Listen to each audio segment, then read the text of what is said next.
Welcome to Laugh and Learn with Vern. I'm your host, Eric Vernson. Thank you for joining me tonight for this contrarian take on the Ukraine and Russia war. I want to preface this conversation first by saying I am anti-Putin. Putin, can't say his name. He is a warmonger. He is a war criminal. He is murdering people. War is a horrible, horrible thing. It should end as soon as possible. And I'm rooting 100% for Ukraine to fight back the Russian invaders. And I hope that everyone responsible for this gets what's coming to them. I want to preface that because now let's talk about the contrarian take. But before we get there, you need to know a little bit about my background. This is something I don't know if I've ever shared with maybe anyone.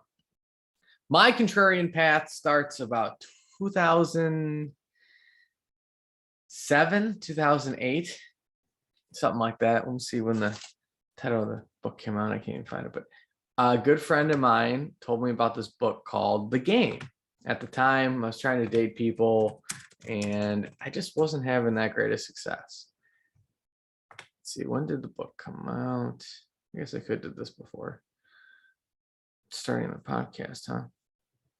Read more. It had to be early 2000s. Had to be early 2000s. Here we go.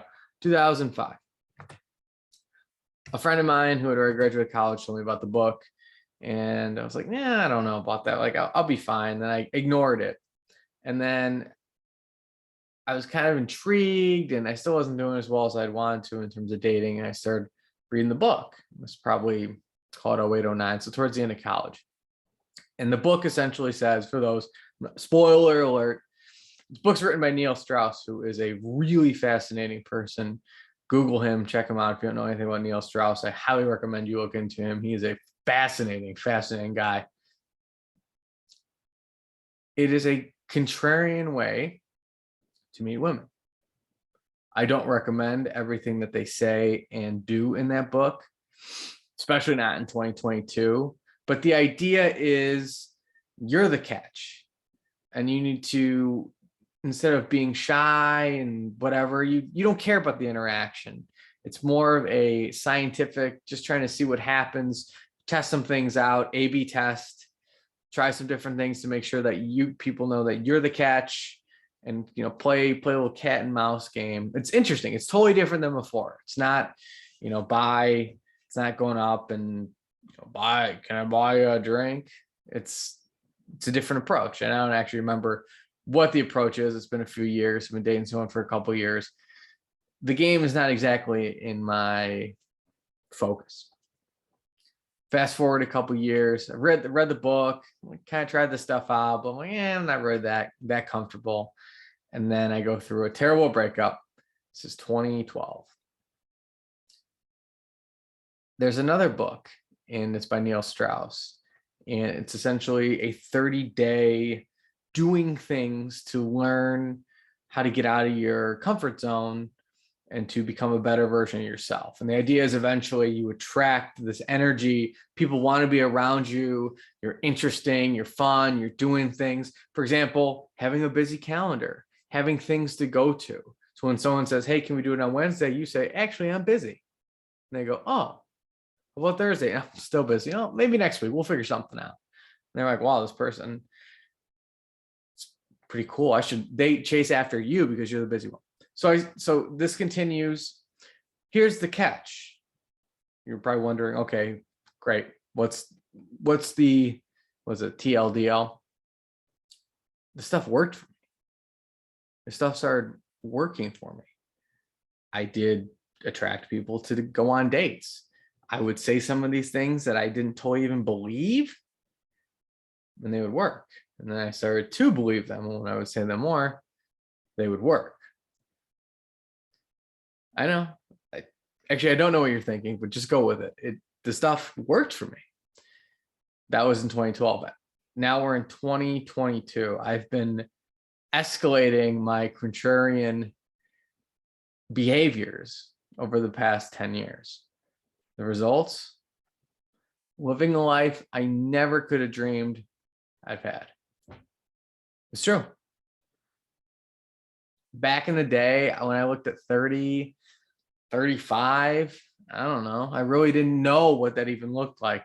But whatever it did, this is way better than I thought. I have a career I love. I have a family now, an amazing girlfriend, a son who's hilarious and coming into his own. Seeing his personality is the coolest thing I've ever see. And I just have this amazing life. And a lot of it, I believe, is because I've been able to put aside the beliefs and norms of regular society and say, you know what? I don't think a lot of this stuff is right. I'm going to go contrarian. Now, you have to remember that when I say things, not just on this podcast episode now, but just in general, because it's also a blind spot for me because I'm contrarian. And the problem with being contrarian is you almost want to always be contrarian. You look for angles. You say, what's wrong with this? Sometimes the easiest answer is just Occam's razor. It's just right there. At least I think that's what Occam's razor is. So if you're always looking for something else, you might not see the obvious right in front of you. So as much as being contrarian has helped me, for example, I figured becoming a great public speaker would help me in all facets of my life. And it was tough to do, and it still can be tough to do. And I still have to work on it all the time. But I've now put in about 6, almost 7 years of speeches, of comedy, of improv comedy, in a courtroom, army, all those things. And now I'd argue I'm probably one of the most electric speakers in the entire world. And I have such a diverse speaking skill set. Who among anyone can really say that they can juggle going from briefing a colonel in the military to selling out a show at Second City? That's right, I'm going to toast myself. That's what I get for being contrarian. But the kickback of is sometimes you're going to miss stuff that's right in front of you, and sometimes you're going to lose. I've made crypto bets that went to zero. It's happened. I've gotten rugged once, thanks to one friend of mine. Actually, let me take that back. It's my fault. I went in on it. I felt uncomfortable when I did it. I should have known better. He introduced me to it, but ultimately it's my fault. You got to own that stuff. So my bad. It's my fault, but it's a fun guy, and I wanted to kind of gamble with him a little bit. Anyways, let's get to this Ukrainian-Russian war. Last night, I posted a podcast, and I talked about my thumbs up and thumbs down. And I talked about thumbs up, the Ukrainian people are brave. Thumbs up, Zelensky. Thumbs down, Putin. I had a couple others in there. Thumbs down for The Rock. He threw Joe Rogan under the bus for no reason, given that the media moved on really quickly from that. Thumbs up for Joe Rogan. He withstood the attack, and now no one really cares to say anything about his podcast because the media has moved on. The point of my take is when I look at things, I try to figure out, okay, what's being told to me? What am I seeing? And is there some disconnect? And so I had that podcast last night, and I woke up and I didn't feel good about it. And I had probably 2 people that listened. So shout out to those 2 people, but 6 people that watch on YouTube, which is interesting because usually the audio is way better in terms of numbers than the YouTube, but the YouTube had all the keywords and all that stuff. So maybe people are searching for Russia and Ukraine, and they're just like, what's this dude talking about? Maybe I'm white. Maybe they thought I was some white guy in Ukraine. There's a few flags. Again, to preface this, I'm against Putin. I'm against Russian aggression. This is unacceptable. War is awful. War is hell on earth. There's a couple red flags that are going on that I've picked up on. And shout out to a few people on social media, at Martyr Made, at Mike Cernovich, or I think it's just at Cernovich.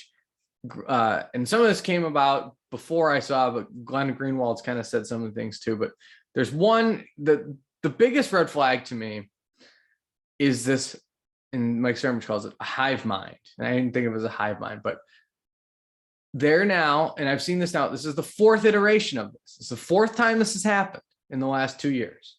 Think back to when COVID started. There was 2 weeks to slow the spread, 6 feet apart, wear masks, all this stuff. Well, then if people didn't want to do that, what was it? It was just like, you're gonna kill grandma. It was just, your grandma killer. And there was this just hive mind. I guess I'll steal Mike Cernovich's line. This hive mind, this thought, you have to do this stuff. If you don't do this stuff, everyone's gonna die. And then you saw the videos from China where people were just falling over in the streets. Thank you for China. By the way, that video probably still out there, kind of interesting. I doubt that actually happened. Feels a little bit CCP propaganda-ish, given that I know a bunch of people got COVID and none of them were just standing around and went, including myself. That was the first kind of like the 2020, like first hive mind is like, you're going to kill grandma. That's what I call it. Second was the summer of 2020. That's when we had everyone with the black, the BLM stickers on all the Facebook. And if you said anything bad about Black Lives Matter, even though after rallies, cities were being burnt to the ground, it's true, it happened. It was like what, 20, or maybe actually it's a wide range, like around with $2 to $20 billion in damages. Comes out after the fact that, was it Patrisse Cullors, the leader of it? She has like 3 houses. And then I think there was an issue with California where like Black Lives Matter like didn't even have a leader, and there's some major issues going on with that place right now. But at the time, if you said anything about destruction after peaceful protests, you were a racist. You were a bad person. How could you ever say anything after this happened? You can be all against the fact that any African American dying unarmed when police shouldn't have done what they did is horrific. I can say that. I'm totally against that. I know every police officer I know is against that. No one's okay with what happened to George Floyd or Derek Chauvin. No one's okay with that. No one should be okay with that. And you can say that, okay, but I'm not okay with the complete excuse for property and things being burned down. But if you said that,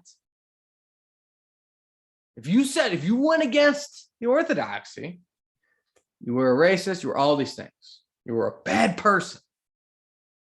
Well, look forward now. I talked about the issues that BLM organization is having, the one leader who has a bunch of houses and all of a sudden kind of like went off the beaten path.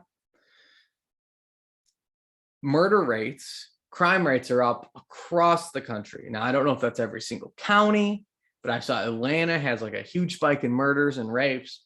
And you have to know in these big cities, there are people of color. So the odds of these statistics of people of color being affected more are probably close to 100%. So if you spoke out against people that were saying defund the police, you were a racist. But now that people have defunded the police, crime has spiked, and people of color and minorities have been hurt probably the most of any group. Now I know what you're thinking. Eric, isn't defund the police a contrarian take? And the fact is, yes, that is a contrarian take. Why didn't I believe it? Well, because with some contrarian takes, you have to factor in human behavior. So what I explained earlier with the game, it's human behavior. It's learning how to play cat and mouse and flirt. That's really what that is. It's you making yourself the higher status person, or trying to, and then flirting from that higher status. Now, some of the things they do in that book, not exactly the most ethical, but you have to just understand that's the premise. You make yourself a higher status person, you get out of your comfort zone, you do these things so that someone chases after you. That is human. That makes sense to me. Defunding the police never made any sense to me, because then you have less people to respond to things. And then when you demonize officers, well, now they're less quick because they don't want to lose out on their benefits or their lives going to scene. So I knew how the human behavior would work. So that's why I thought that was bad. So first orthodoxy, kill grandma. Second orthodoxy, if you're against BLM or whatever's going on here, you're racist. The third, then we get to the vaccinations. So we get these wonderful vaccinations. I'm vaccinated. I got it fairly quickly. I found a way for my grandma and I to get it at the time. My girlfriend was pregnant. I thought it made sense for me. I was not trying to politically move anything. I just go, all right, well, I think this makes sense. I'm going to get it. Fine. That was my intention. I'm vaccinated. I'm not running from that. I'm not but I don't demonize anyone for not getting it. That's on that. That's completely on them. But then we have this whole, the pandemic, and we have this, this idea of that the unvaccinated are causing this pandemic, and that the unvaccinated shouldn't travel, and we have to look at, vaccination passes, and they shouldn't be allowed in places. And all of a sudden, then here's the third hive mind. This is all the unvaccinated's fault, and we have to make sure we have to keep them out of restaurants. We have to do things. And then people bring, what about natural immunity? What about natural immunity? Well, that wasn't really part of the discussion. It was about vaccinated or unvaccinated. That was the third kind of hive mind. You remember that? It was only a few months ago. You had people, was it Dr. Alina Wayne or whatever, who was on CNN saying like, maybe the unvaccinated shouldn't be able to fly. That was a few months ago. Remember that. That was only a few months ago. Now, what's the big orthodoxy? You guessed it. Hashtag I stand with Ukraine. Everyone is standing with Ukraine. And since I'm going here, all right, I'm gonna for those listening, I am putting a tinfoil hat on. It's more of a tiara, but I'm putting it on. Those on YouTube can see. So I'm putting on I put on an actual sort of tinfoil hat. It looks terrible. I didn't use enough tinfoil. It's a lot of tinfoil needed to make it like a big giant cone. I didn't realize that, and I don't want to use all my tinfoil. So I got my tinfoil hat on, okay, and I've already said I'm anti-Putin, okay, but just go with me on here. Go with me here. There's something weird going on. I don't know what it is. I can't explain it, but the contrarian in me thinks that anytime there's just this big group think going on, there's something horribly going wrong. And I don't know what it is, but it makes me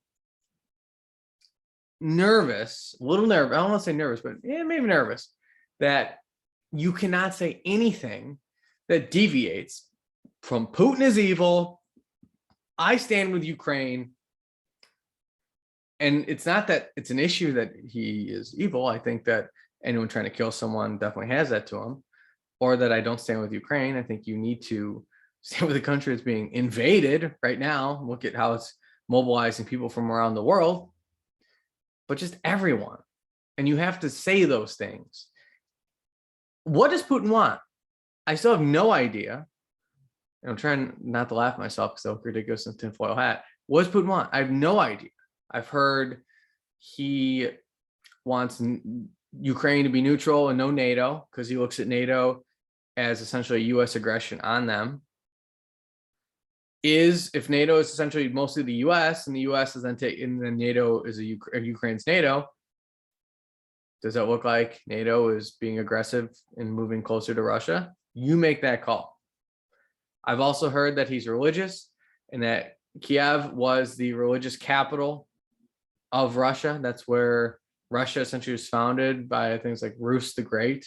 He had a mass baptism, and that's where Christianity started in Russia, or where Russia officially, I think it's where Christianity started in Russia. There's even a part in a book I'm reading, Always with Honor. Yeah, I'm reading Always with Honor. You should check it out. It's fantastic. It is actually a really fantastic book, but he talks about like Kiev being in Ukraine is like weird. We'll talk about that another time, because I will talk about that book. So is it because Putin wants to reunite Russia and Christianity Orthodox through that region? Is it a financial thing? I don't know. And that's another thing that's concerning me. Is not concerned is the right word, but why don't we know what he wants? What's the other side? We know that he's bombing Ukraine. He's got this giant convoy coming. Why? Why is he doing this? Does someone know? Does anyone know? Then the third part, the fake pictures that you've seen everywhere, the fake stories, the ghost of Kiev, Snake Island. I bought Snake Island. I totally bought the Snake Island stuff. I think I even talked about it on the deleted episode from last night. Oh yeah, these guys told, F you Russia, and then they got killed. Heroes, skin in the game. Nope, they were captured. That was fake. Zelensky on the front lines. There he is. Oh wait, some or all of these pictures are from years ago. Why are there no videos of live firefights? Now, I'm not the only one saying this. There are plenty of people saying it, especially on Twitter. I haven't seen it. There's like a very strange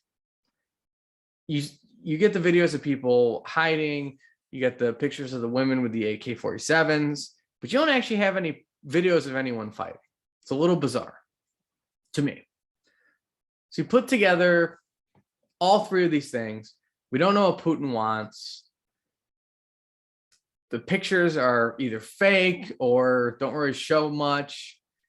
And then just this, you have to say these things or you're pro-Putin. You put all that together and there's something amiss. I don't know what it is, but the contrarian in me says there is way more to the story than we realize. And we all need to take a deep breath and not get too washed up in it, because every time we get too washed up in something, bad things happen. 2 weeks to stop the spread. Gotta save grandma.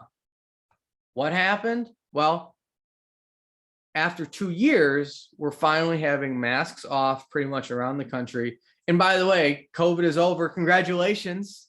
Hug your headphones if you have them. Give yourself a hug. You made it through COVID. The science apparently is good from whatever it is now. Interesting how the war broke out and now COVID's over. So maybe the timing was always going to happen. It did seem like that. It does seem like weird, but it does seem, that's another thing. Isn't it kind of weird? We just kind of switched from COVID to Russia. So we had, 2 weeks to stop the spread, all the stuff that came with it, all the restrictions, everything like that. 2 weeks to 2 years. It's really what it was. 2 weeks to 2 years. What's the second thing? We had defund the police.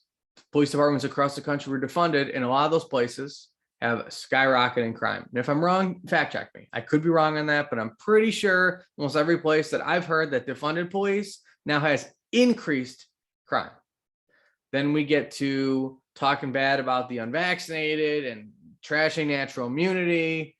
And then what did that get us? We got the vaccine passes. I'm sure a lot of the cities that only allowed vaccinated in, it discriminated against people. Again, in New York City, I believe tons of people of color were unvaccinated. So then they couldn't go to restaurants and do stuff, literally discriminate against people of color. And then finally, now we get this whole pro, or you're the pro or anti-Putin. What side are you on? Well, no one's going to say they're pro-Putin.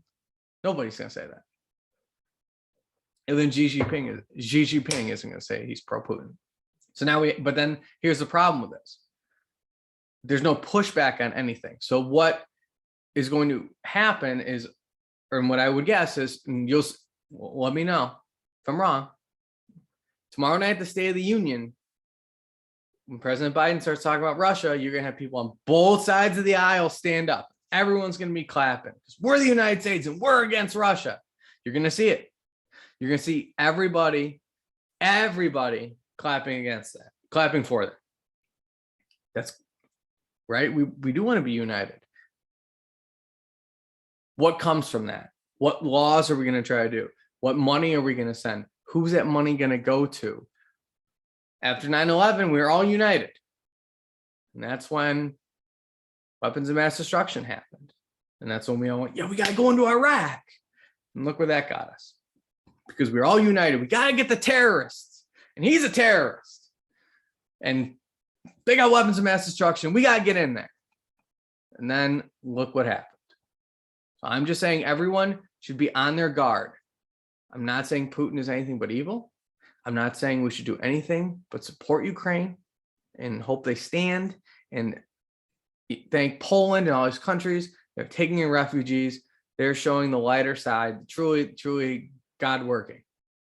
But everyone needs to have their guard up just a little bit. It's okay to be anti-Putin. In fact, you should be anti-Putin probably. He's invading a country. It's not exactly a good thing. Support Ukraine, but just have your guard. Because the contrarian in me says something is amiss. I don't know what it is. Something's not right here. And who knows? Maybe this is Occam's razor. And because I'm contrarian, I'm just seeing into things and I'm being crazy. I got that tinfoil hat on, literally. Just keep your guards up, okay? Shout out to everyone in Ukraine fighting. I love you all. I know there are a lot of people, especially Antifa, the anti-fascist. Putin is a fascist, so shout out to Antifa for having that name. I hope all of them can figure out a way to go fight against Putin, the fascist. Antifa in America Antifa around the world, we need you in Ukraine. We need you helping to fight the fascists. So I hope you can all get there. On a lighter note, though, I do love you all. I thank you for listening. Please subscribe. Please let me know what you think. I'm curious, do you think I'm just completely, literally tinfoil hat here? Do you think there's something a little bit off about everybody thinking the same thing about 4 consecutive things? And if you vary from that, you're essentially a bad or evil person? Let me know what you think. Quick disclaimer, this is, as you probably could have guessed, this is not the official or unofficial position, nor sponsored by the United States Army, Department of Defense, or the United States military. Thank you again. I love you all. Have a great night. Godspeed to the people of Ukraine. May they make it through the night into the morning, and have a great day.